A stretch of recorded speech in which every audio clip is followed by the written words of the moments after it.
मेरे प्रिय मित्रों, आइए आज की हम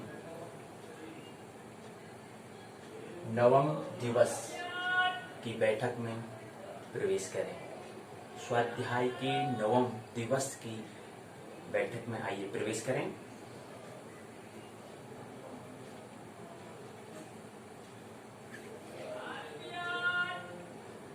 तो कल की बैठक में पता है कि पिछले हम 4 दिनों से यूओयू के स्नातक पाठ्यक्रम को हम समझ रहे हैं। तो 4 भागों हमने 2 भाग में ज्योतिष के पाठ्यक्रम को समझा, 3 वर्षों का, प्रथम वर्ष, द्वितीय वर्ष, तृतीय वर्ष, और 2 भाग में हमने प्रथम वर्ष, द्वितीय वर्ष, तृतीय वर्ष का संस्कृत के पाठ्यक्रम को हमने समझा। आइए आज तीसरा विषय जो हमारा है वह है मनोविज्ञान, साइकोलॉजी, PSY से इसको व्यक्त करते हैं। तो सबसे पहले इसके अंतर्गत आज के हम बैठक में हम 3 प्रश्न पत्र को लेंगे। पहला प्रश्न पत्र PSY 101 पहले वर्ष का पहले साल का पहला प्रश्न पत्र, पहले साल का दूसरा प्रश्न पत्र, दूसरे साल का पहला प्रश्न पत्र। पहले साल का पहला प्रश्न पत्र का जो किताब है उस किताब का नाम, उस पुस्तक का नाम दिया है मनोविज्ञान की मूलभूत प्रक्रियाएं। इसके अंतर्गत खंड 6 हैं, इकाइयां 18 हैं। प्रथम वर्ष के द्वितीय प्रश्न पत्र और विषय मनोविज्ञान, स्नातक मनोविज्ञान। इसके अंतर्गत जो द्वितीय प्रश्न पत्र है उस प्रश्न पत्र का किताब का नाम, पुस्तक का नाम है मनोविकृत विज्ञान। इसको व्यक्ति PSY 102 से। इसके अंतर्गत खंड 6 हैं और इकाइयां 18 हैं। आज की बैठक का तृतीय प्रश्न पत्र अर्थात द्वितीय वर्ष का स्नातक द्वितीय वर्ष का प्रथम प्रश्न पत्र मनोवैज्ञानिक सांख्यिकी मापन PSY 201 दूसरे साल का पहला प्रश्न पत्र, यह है इस किताब का नाम। इसके अंतर्गत खंड 5 है, इकाइयां 14 हैं। तो आइए क्रम से हम प्रथम, द्वितीय, तृतीय आज की बैठक के प्रश्न पत्र को हम इसके पाठ्यक्रम को आइए हम समझते हैं। तो सबसे पहले बात,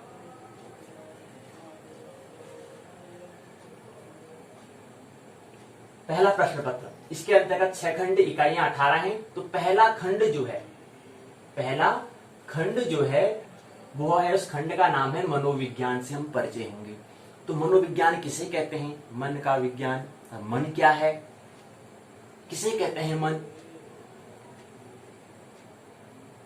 आइए इसके हम यहाँ पर जब इस तीनों प्रश्न पत्र को समझ लेंगे, उस पाठ्यक्रम को हम जब देख लेंगे, उसके बाद हम थोड़ा सा मनोविज्ञान क्या है उसको संक्षिप्त में समझेंगे। 2-3 बातों को समझेंगे, फिर अपनी बात को पूरी करेंगे। चलिए पहले इसको समझ लेते हैं। तो खंड 1 मनोविज्ञान परिचय। इसके अंतर्गत आने वाले पहले खंड में 3 इकाइयां हैं। पहले इकाई के अंतर्गत मनोविज्ञान की परिभाषा क्या है, उसकी परिभाषा क्या होगी, उसको हम, मनोविज्ञान एक शब्द है, इसको शब्दों के समूह में क्या कहेंगे? इसको डेफिनेशन मीन्स क्या होता है, परिभाषा मीन्स क्या होता है, उसके समूह में, उसको विस्तार से, उसको एक वाक्य में हम क्या कहेंगे, वो प्रथम इकाई में हम समझेंगे। और साथ ही साथ इसका लक्ष्य क्या है, इसकी शाखाएं क्या हैं, ये पहले इकाई में। द्वितीय इकाई में इसकी विधियां, मेथड्स क्या हैं। इसके अंतर्गत 2 मेथड से प्रमुख हैं। एक है अवलोकन करना, परखना अपने आप को, और दूसरा है प्रयोगात्मक करना। ये क्या होंगे इसको हम पाठ में समझेंगे। उसके बाद है तृतीय इकाई तंत्रिका, तंत्र, और उसके अंतर्गत मस्तिष्क। इसके अंतर्गत मस्तिष्क के और क्या क्या है इसके बारे में हम अंदर पढ़ेंगे। मस्तिष्क की संरचना क्या है इत्यादि, इसके बारे में हम इस इकाई के, और तंत्रिका तंत्र अर्थात नर्वस सिस्टम किसे कहते हैं, ये हम तृतीय इकाई में समझेंगे। पहला खंड मनोविज्ञान से परिचय, 3 इकाइयां पूर्ण होती हैं। आइए द्वितीय खंड 2 संवेदना और प्रत्यक्षीकरण, इस खंड का नाम दिया है। इसके अंतर्गत भी 3 इकाइयां दी गई हैं। पहली इकाई है स्वरूप, संवेदना, प्रत्यक्षीकरण का स्वरूप क्या है, इसका स्व मन होता है खुद का रूप, उसका जो प्रत्यक्षीकरण, उसका रूप कैसा होगा, उसकी प्रकृति कैसी होगी, उसका नेचर कैसा होगा, ये हम स्वरूप, उसके साथ साथ दृष्टिकोण, इसमें देखने की एटीट्यूड, जो व्यक्ति देखता है, प्रत्येक व्यक्ति का दृष्टिकोण अलग अलग होता है। उसके आधार पर जो पाठ्यक्रम विश्वविद्यालय यूओयू का जो पाठ्यक्रम है, उसके अंतर्गत 2 दृष्टिकोण पर हम बात करेंगे। पहला दृष्टिकोण है गेस्टाल्ट वादी, अनुयायी, वादी मीन्स होता है अनुयायी। गेस्टाल्ट एक व्यक्ति का नाम है, उसके जो अनुयायी हैं उसके बारे में, इनकी गेस्टाल्ट जो व्यक्ति, उसका दृष्टिकोण क्या है, किसके बारे में, प्रत्यक्षीकरण के बारे में। प्रत्यक्ष क्या होता है, साक्षी वादी। और दूसरा है व्यवहारवादी, दूसरे व्यक्ति क्या मानते हैं, व्यवहार को मानते हैं, आचरण को मानते हैं। क्या होता है व्यवहारवादी, व्यवहार को मानने वाले लोग, और गेस्टाल्ट को मानने वाले लोग। इन 2 के दृष्टिकोण को हम समझेंगे, उनका एटीट्यूड को हम समझेंगे, उनकी जो दृष्टिकोण का देखने का जो नजरिया है, उस नजरिए को हम इस प्रथम इकाई में समझेंगे। द्वितीय इकाई है दूसरे खंड की संगठन और निर्धारक। प्रत्यक्षीकरण का संगठन क्या होता है, ऑर्गेनाइजेशन क्या होता है, और निर्धारक डिटरमिनेंट क्या होते हैं, ये हम इस द्वितीय इकाई में समझेंगे। निर्धारक करना, निर्धारण करना से निर्धारक शब्द बना है। तृतीय इकाई में सांवेदिक प्रक्रिया के बारे में हम समझेंगे, और सांवेदिक, संवेदना, सेंसिटिव, और प्रत्यक्षीकरण, परसेप्चुअल और सेंसरी क्या होती है, संवेदना। किसे कहते हैं संवेदना, किसे कहते हैं प्रत्यक्षीकरण, क्या है प्रत्यक्षीकरण, क्या है प्रत्यक्ष।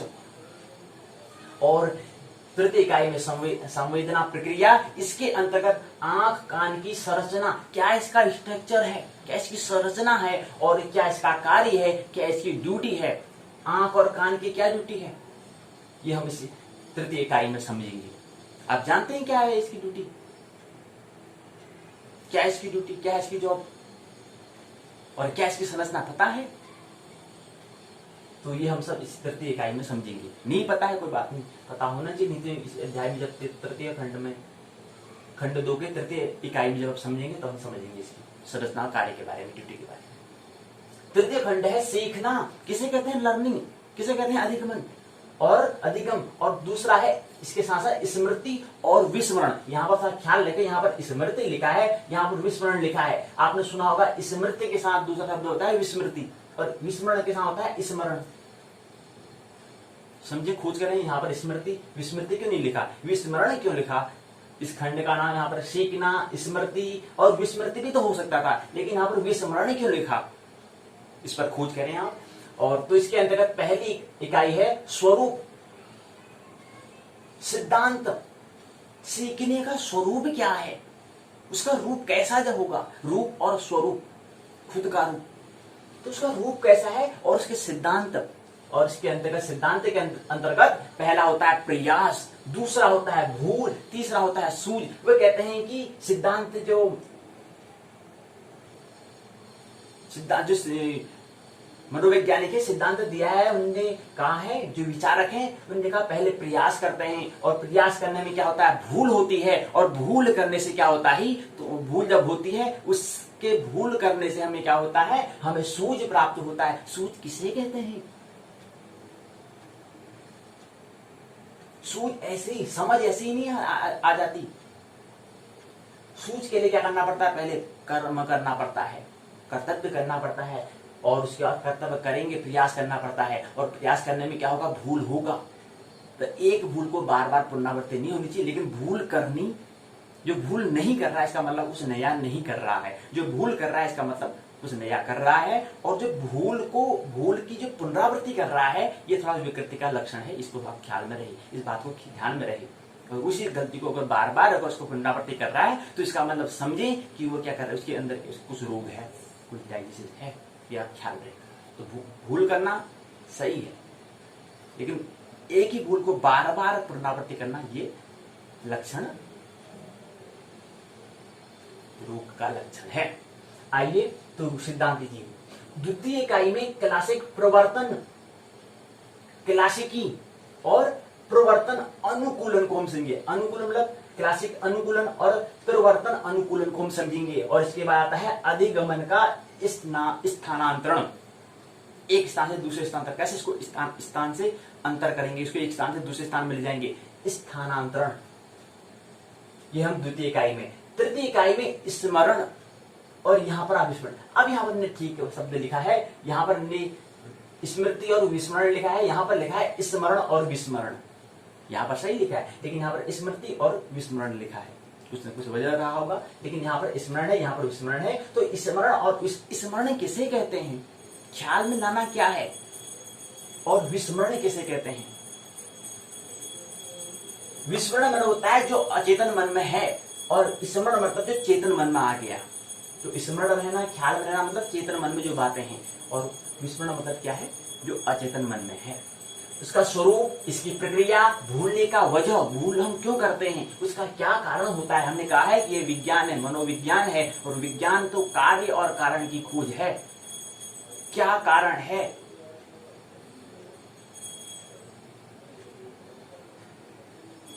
तो क्या वजह रही होगी कि भूलने क्यों भूल रहा है इसको। और इसके अंदर स्मृति का त्रिकोणीय तंत्र, इसके अंदर संवेदी और लघु और दीर्घ क्या होती है, स्मृति होती है, मेमोरी होती है, एक संवेदना मतलब क्षणिक की जो होती है, और उसके बाद थोड़ा लघु होती है और थोड़ा बड़ी होती है। कोई बात को कोई लंबे समय तक याद रख पाता है, कोई उसी समय रख पाता है, कोई थोड़ी देर भूल जाता है। तो ये इसके साथ क्या है, त्रिकोणीय तंत्र के बारे में पढ़ेंगे। चतुर्थ खंड है चिंतन समस्या समाधान। चतुर्थ खंड चिंतन, थिंकिंग, प्रश्न करना, प्रश्नों की शुरुआत करना, वो थिंकिंग कहलाती है। कैसे थिंकिंग करें, कैसे चिंतन करें, कैसे प्रश्न करें, प्रश्न ही नहीं होते। और समस्या, दूसरी बात, इस चतुर्थ खंड का नाम दिया है समस्या। समस्या मतलब प्रॉब्लम, और समाधान मतलब होता है सॉल्यूशन। समस्या क्या है हमें यही पता नहीं है, हमें तो ऐसा भी लगता है कि हमारे पास कोई समस्या है ही नहीं, जिसकी समस्या होती है। और जिसको समस्या है यही पता नहीं है, वो समाधान कहां से कर पाएगा, समाधान कैसे करेगा, जिसको पता ही नहीं कि मेरे पास समस्या, मेरे पास प्रॉब्लम है। और समाधान कौन करेगा, जो समस्या के बारे में ख्याल है, स्मरण है, वही समाधान कर पाएगा। इसके अंतर्गत पहला इकाई है, उसकी स्वरूप, इसकी प्रक्रियाएं, प्रोसेस क्या है, और इसका नेचर क्या है, ये हम पहले इकाई में समझेंगे। द्वितीय इकाई में सृजनात्मक चिंतन, क्रिएटिविटी, क्रिएट करना, क्रिएटिविटी कैसे क्रिएट करें, कैसे आविष्कार, ऐसा चिंतन हो जिसमें आविष्कार हो, ऐसा सृजनात्मक हमें चिंतन करना है। शिक्षा का प्रयास ये है कि कैसे सृजन हो, कैसे आविष्कार हो। और दूसरा है समानांतर चिंतन। अब चिंतन भी हमें करना है, लेकिन समान अंतर में करना है, समानांतर चिंतन हमें करना है। तृतीय इकाई में है समस्या का समाधान। समस्या क्या है पहले ये समझे, पहले खोजें कि हमारे पास, हमारे जीवन में कोई समस्या है या नहीं, उसके बाद उसका समाधान करें, सॉल्यूशन हल निकालें। और उसके अंदर उपागम और चरण हम इस तृतीय इकाई में समझेंगे चतुर्थ खंड की। पंचम खंड का नाम है अभिप्रेरणा और संवेग। अभिप्रेरणा मोटिवेशन, प्रेरणा मोटिवेशन, और संवेग इमोशन। अभिप्रेरणा किसी चीज से हम प्रेरणा लेना, कोई चीज जो में हो रही है, मतलब अभिप्रेरणा मतलब कोई उद्दीपक का कार्य करना, या अपने आप को देखना। जैसे दर्पण हम देखते हैं अपने आप को, तो हमारा प्रतिबिंब हमारे दिखाई देता है। ऐसे जब कोई किसी का व्यक्तित्व होता है, तो उसके व्यक्तित्व से हम अपना ही प्रतिफलन देखते हैं। हाँ, तो उससे हमें क्या मिलती है, उस काम को करने की हमें इच्छा जागृत है। हाँ, मेरे को भी ऐसा काम करना चाहिए, मेरे को भी ऐसी नीड है, मेरे को भी अपना विकास करना है, ऐसा हमें प्रतिबिंब हमें दिखाई देता है उस व्यक्ति के व्यक्तित्व से। तो वह क्या है, अगर जिसको दिखाई दे रहा है तो उसके लिए मतलब क्या है, अभिप्रेरणा का कार्य कर रहा है। अगर नहीं दिखाई दे रहा है तो इसका मतलब उसकी क्या है, चिंतन की क्षमता या अपने आप को समझने की क्षमता भी विकसित नहीं हो पाई है। दूसरा है संवेग। इसके अंदर पहली इकाई स्वरूप, प्रकार, जन्मजात, अर्जित, प्रेरक। प्रेरक क्या होता है, जन्मजात होता है और एक अर्जित करना पड़ता है, और इसकी बात आवश्यकता पर ही निर्भर करती है। और सिद्धांत क्या है, आवश्यकता, प्ररोदन, प्रोत्साहन, सिद्धांत, ये तीन बातें हैं। ये हम प्रथम इकाई में। द्वितीय इकाई में स्वरूप क्या है, इसका शारीरिक परिवर्तन। अब स्वरूप किसकी बात हम कर रहे हैं, संवेग की बात कर रहे हैं, और यहाँ पर स्वरूप हम अभिप्रेरणा की बात कर रहे हैं। तो स्वरूप, शारीरिक परिवर्तन, सिद्धांत। सिद्धांत के अंतर्गत हम जेम्स लांजे केनेथ बार्ड के सिद्धांतों को समझेंगे और साथ ही साथ क्रियाशीलता, इसको हम समझेंगे, ये द्वितीय इकाई में हम समझेंगे। तृतीय इकाई में संवेग में स्वतः संचालित स्नायु मंडल की भूमिका, क्या भूमिका रहती है संवेग में अर्थात इमोशन में स्वतः संचालित स्नायु मंडल, जो खुद ही चलने वाली ऐसी स्नायु जो है, स्नायु का जो मंडल है उसकी क्या भूमिका है ये संवेग में, इसको हम तृतीय इकाई में समझेंगे। यहीं पर क्या होता है, खंड 5 अभिप्रेरणा संवेग पूर्ण होता है। इसके अंतर्गत 3 इकाइयां हैं, खंड 4 के अंतर्गत 3 इकाइयां हैं, खंड 3 के अंतर्गत 3 इकाइयां हैं, खंड 2 के अंतर्गत 3 इकाइयां हैं, खंड 1 के अंतर्गत 3 इकाइयां हैं। आइए हम अब पहुंचते हैं छठे खंड की ओर, खंड 6, जिसका नाम दिया है बुद्धि और साथ ही साथ दिया है व्यक्तित्व, पर्सनैलिटी कहते हैं शब्द, व्यक्तित्व कहते हैं। व्यक्तित्व का विकास हमें करना है। और बुद्धि किसे कहते हैं, इंटेलिजेंस, बुद्धि। तो इसके अंतर्गत 3 इकाइयां हैं। पहला है बुद्धि की परिभाषा, बुद्धि किसे कहते हैं, उसकी डेफिनेशन क्या होती है, उसकी परिभाषा क्या होती है, आपको पता है? चलो कोई बात नहीं, आपको पता नहीं, आपने कोई प्रश्न किया? महत्वपूर्ण बात तो ये है, प्रश्न किया, प्रश्न ही नहीं किया तो पता कहां से होगा। तो बुद्धि की परिभाषा क्या होती है, उसका क्या स्वरूप होता है, क्या उसका नेचर होता है और क्या उसके सिद्धांत हैं, जो हमारे मित्र हैं उन मित्रों ने सिद्धांत दिए होंगे, उन सिद्धांतों को हम समझने का प्रयास करेंगे। द्वितीय इकाई है बुद्धि का मापन, मैनेजमेंट करना है और बुद्धि के परीक्षणों का उपयोग क्या है, यह हम द्वितीय इकाई में समझेंगे। और तृतीय इकाई है व्यक्तित्व, और व्यक्तित्व के अंतर्गत उसका स्वरूप, उसका रूप, खुद का रूप क्या है और उसके प्रकार, निर्धारक, शील गुण और मापन, ये हम क्या करेंगे तृतीय इकाई में हम समझेंगे। व्यक्तित्व के अंतर्गत, पर्सनैलिटी के अंतर्गत हम समझेंगे। तो यहीं पर क्या होता है, मनोविज्ञान के प्रथम वर्ष के प्रथम प्रश्न पत्र मनोविज्ञान की मूलभूत प्रक्रियाएं खंड 6 इकाई 18 क्या होती है, पूर्ण होती हैं। आइए द्वितीय प्रश्न पत्र, प्रथम वर्ष के द्वितीय प्रश्न पत्र की ओर प्रवेश करें। इसका नाम दिया है मनोविकृत विज्ञान, खंड 6 18 इकाई। खंड 1 है मनोविकृत विज्ञान एवं और मन, एवं मन, मन क्या है और मनोविकृत विज्ञान क्या है। मनोविकृत, विकृत आपने ना शब्द नाम सुना होगा।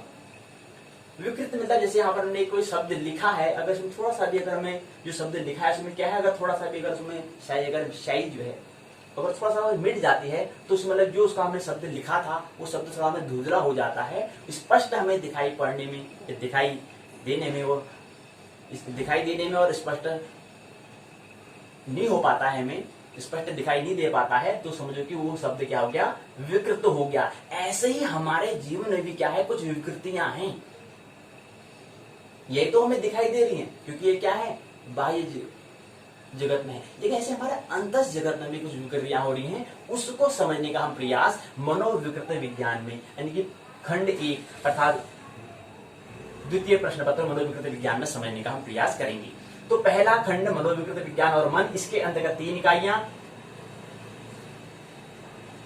यहां हमने बताया था 18 इकाई, 3 3 3 3 3 3, इसी प्रकार से यहाँ भी 18 है, यहाँ भी 6, यहाँ भी 6, यहाँ भी 18, तो यहाँ भी 3 3 3 3 3 3, 6 3 18 इकाई 6 खंड। तो इसमें पहली है असामान्य मनोविज्ञान और ऐतिहासिक पृष्ठभूमि, ये हम समझेंगे। असामान्य मनोविज्ञान क्या है, सामान्य से हटके, और दूसरा सामान्य असामान्य मनोविज्ञान में अंतर, असामान्यता की विशेषताएं क्या हैं, ये हम द्वितीय इकाई में। तृतीय इकाई में मन का प्रत्यय, आकारात्मक और गत्यात्मक पक्ष, आकारात्मक आकार धन आत्मक जो है वह आकारात्मक और गत्यात्मक पक्ष को हम समझेंगे तृतीय इकाई में। आइए द्वितीय खंड की ओर, असामान्य व्यवहार का अध्ययन और नामक खंड में प्रवेश करें। द्वितीय खंड जो है पहली इकाई है मनोविश्लेषणात्मक और व्यवहारात्मक उपागम। द्वितीय इकाई है प्रक्षेपण विधि, व्यक्ति इतिहास विधि। तृतीय इकाई है स्वप्न विश्लेषण। ये 3 इकाइयां। इसके बाद खंड 3 मनोविकृत विज्ञान और मानसिक मनोरचनाएं, इस खंड का नाम है, तृतीय खंड का नाम है। इसके अंतर्गत प्रथम इकाई है दैनिक जीवन की मनोविकृतियां। द्वितीय इकाई का नाम है मनोरचनाओं की परिभाषा और स्वरूप। तृतीय इकाई है मनोरचनाओं की विशेषताएं, अंतर्द्वंद, प्रकार और उसका निदान, कैसे हल करें, अंतर्द्वंद क्या है, द्वंद क्या है। खंड 4 मानसिक रोग है। इसके अंतर्गत पहली इकाई है स्वरूप, मनोविकृति एवं मनोस्नायु विकृति में अंतर। द्वितीय इकाई है चिंता, हिस्टीरिया, भय क्या है, ये द्वितीय इकाई में समझेंगे। तृतीय इकाई में मनोविदलता, उत्साह, विषाद, मनोविकृति, पैरानोइया, ये क्या है, इस तृतीय हम इकाई में समझेंगे। यहीं पर क्या होता है, खंड 4 मानसिक रोग जो है, खंड 4 का नाम मानसिक रोग जो दिया है वो पूर्ण होता है। तो खंड 4 मानसिक रोग 70 से अधिक 80% लोग जो बीमारी 80%, 70 से 80, ये प्रतिशत ज्यादा भी हो सकता है, कम तो नहीं, ज्यादा हो सकता है। तो 70 से 80% रोग मानसिक रोग है। उसका उपचार कहां से होगा अभी समझेंगे। तो ये क्या है, मानसिक रोग हमें समझ में आ गया। अब इस मानसिक रोग का हमें उपचार करना है, अर्थात खंड 5 का नाम दे दिया मनोचिकित्सा, क्योंकि हमने कहा 70 से 80% लोग क्या है, मन की बीमारियां हैं, तो इसलिए इसका नाम चिकित्सा, हम क्या चिकित्सा का नाम क्या देंगे, मनोचिकित्सा देंगे, साइकोथेरेपी नाम देंगे। तो इसके अंतर्गत पहली इकाई है मनोचिकित्सा, उसका प्रकृति और उसका महत्व क्या है जीवन में। द्वितीय इकाई में निदेशात्मक और अनिदेशात्मक मनोचिकित्सा क्या है, यह द्वितीय इकाई में हम समझेंगे। तृतीय इकाई में सामूहिक चिकित्सा और व्यवहार चिकित्सा, ये 3 इकाई, तीसरी इकाई और ये 3 इकाई किसी क्या होता है, खंड 5 मनोचिकित्सा साइकोथेरेपी पूर्ण होता है। खंड 6 है मानसिक दुर्बलता क्या है, इसके अंतर्गत 3 इकाई। पहली इकाई मानसिक दुर्बलता और इसका क्या कारण होता है। दूसरा है मानसिक दुर्बलता और उसके रोकथाम और उसका उपचार कैसे होगा, ये द्वितीय इकाई में समझेंगे। और तृतीय इकाई है मानसिक दुर्बलता के प्रकार और पुनर्वास के बारे में हम ये तृतीय इकाई में समझेंगे। यहीं पर क्या होता है, मनोविकृत विज्ञान प्रथम वर्ष का द्वितीय प्रश्न पत्र पूर्ण होता है। आइए द्वितीय मनोविज्ञान स्नातक द्वितीय वर्ष के विषय मनोविज्ञान के द्वितीय वर्ष के प्रथम प्रश्न पत्र की ओर प्रवेश करें। मनोवैज्ञानिक सांख्यिकी मापन, ये थोड़ा मैथमेटिक्स से है पर गणित का उपयोग इसमें किया जा रहा है। तो इसको PSY 201 खंड 5 इकाई 14। खंड 1 है परिचय, पहले ही मनोवैज्ञानिक सांख्यिकी मापन क्या है, इससे हम परिचय होंगे केवल, इसलिए इस खंड का नाम परिचय दे दिया। पहला है सांख्यिकी, इसका अर्थ क्या होता है, इसका उपयोग क्या है, इसका प्रकार क्या है, इसकी सार्थकता, इसका महत्व क्या है। द्वितीय इकाई में आवर्ती वितरण, इसके अंतर्गत द्विचरी समूह प्रदत्तों का आलेखी प्रस्तुतिकरण। और इसके साथ तीसरी इकाई है, पहली इकाई दूसरी इकाई होगी, तृतीय इकाई है केंद्रीय प्रवृत्ति की आलेखी प्रस्तुतिकरण और साथ ही साथ आवृत्ति, बहुभुज, स्तंभधन आकृति, स्तंभाकृति, स्तंभ चित्र और तोरण के बारे में हम समझेंगे। तृतीय इकाई है केंद्रीय प्रवृत्ति की माप, इसके अंतर्गत प्रकार क्या है, मध्यमान क्या है, मध्ययांक क्या है, बहुलांक क्या है, उसकी विशेषता, उसकी गणना, ये हम यहाँ पर समझेंगे। इसके बाद खंड 2 विचलनशीलता के माप, इसके अंतर्गत पहली इकाई है संप्रत्यय, प्रसार, मध्यमान विचलन, चतुर्थक विचलन, प्रमाणिक विचलन, इसको हम यहाँ पर समझेंगे। और प्रसरण और विचरण गुणांक, ये हम यहाँ पर क्या करेंगे, समझेंगे। और इसके साथ क्या होता है यहाँ पर, तो ये पहली इकाई है। द्वितीय इकाई है प्रसामान्य वितरण। प्रसामान्य वितरण के साथ साथ इसमें क्या दिया गया है,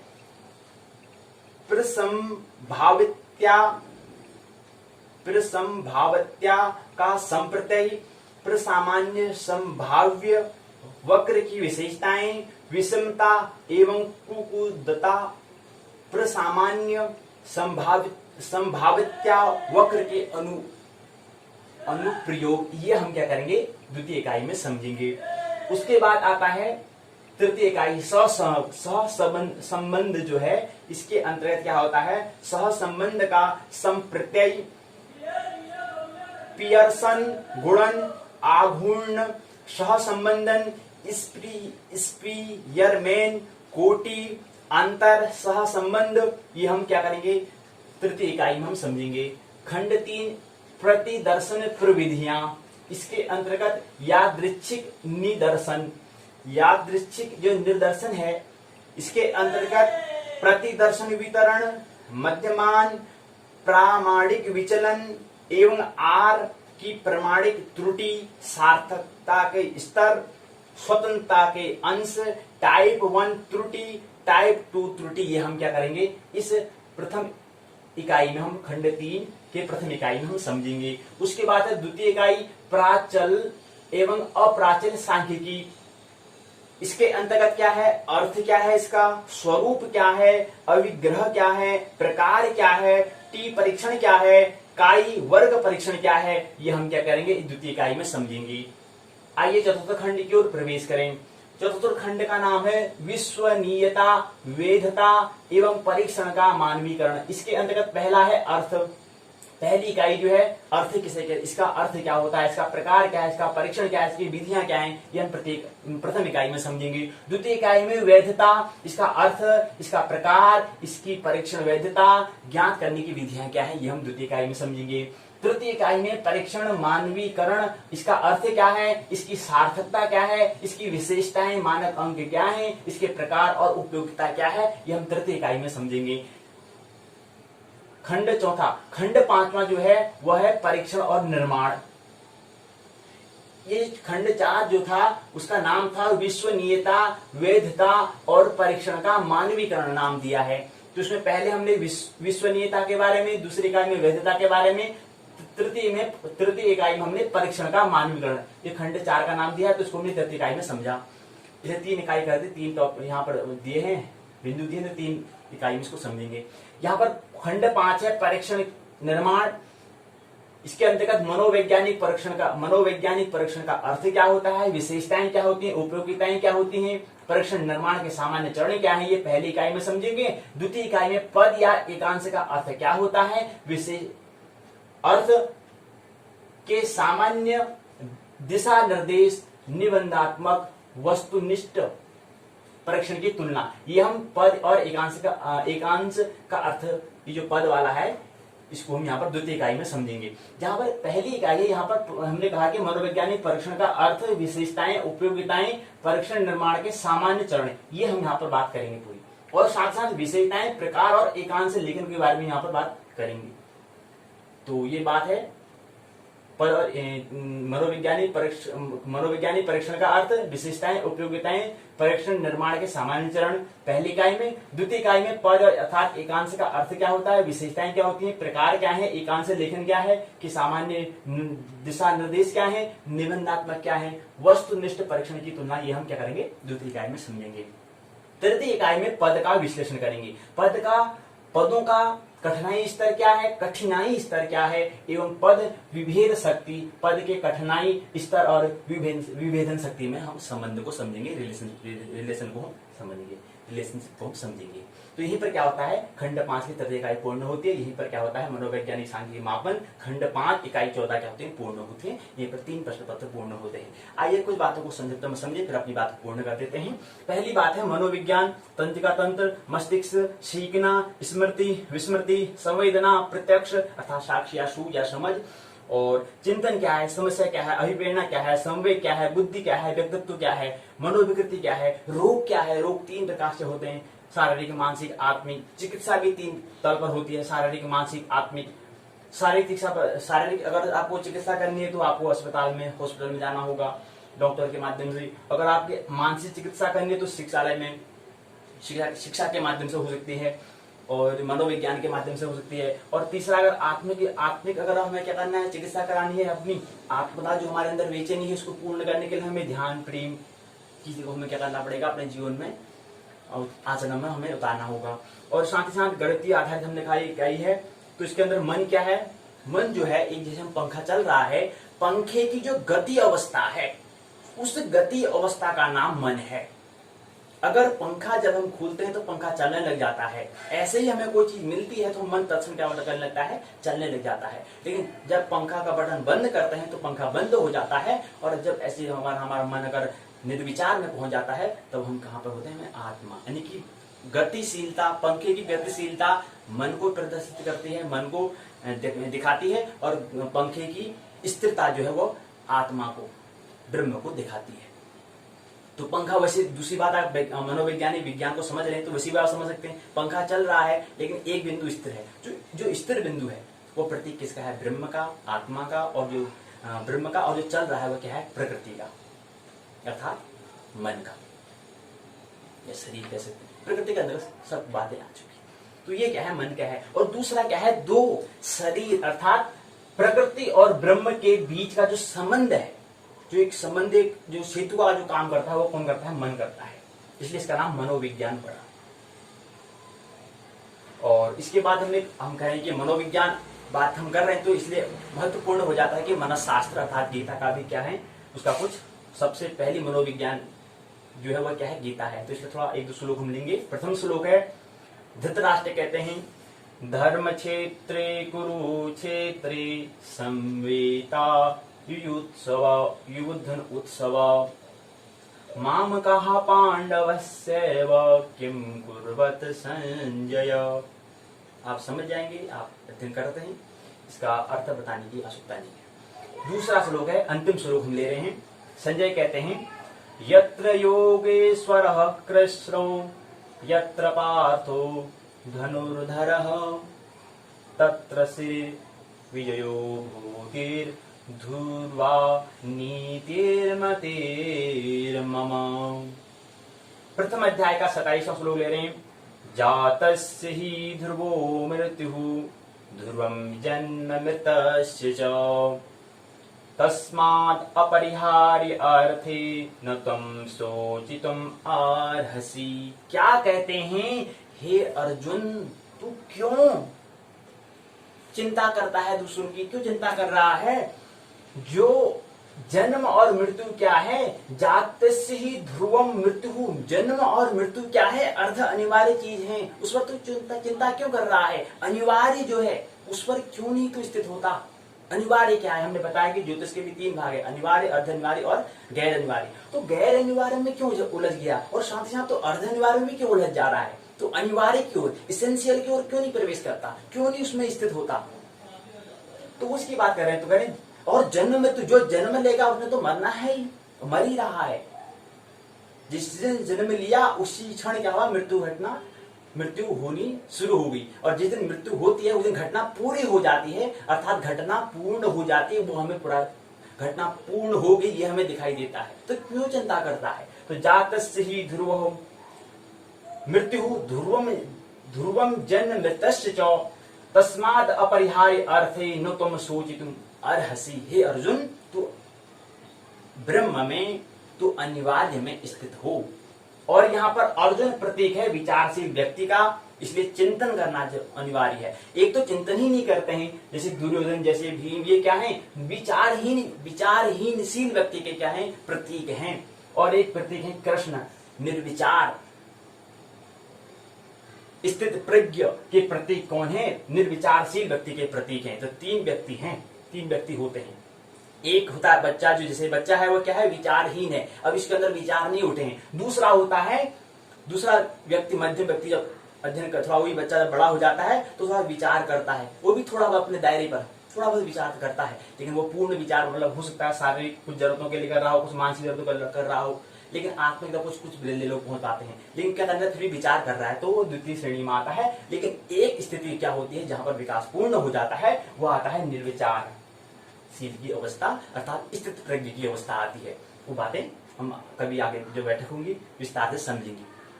मानने की कोई आवश्यकता नहीं है, कोई शिक्षक, कोई साधु, कोई संत, कोई महात्मा उपदेश नहीं दे रहे हैं, इसलिए मानने की कोई आवश्यकता नहीं है। मेरी बातों को इतने प्रेम पूर्वक शांति पूर्वक सुना, बहुत बहुत अनुग्रहित हूँ। अंत में सबके भीतर बैठे हुए परमात्मा को प्रणाम करता हूँ। मेरा प्रणाम स्वीकार करें।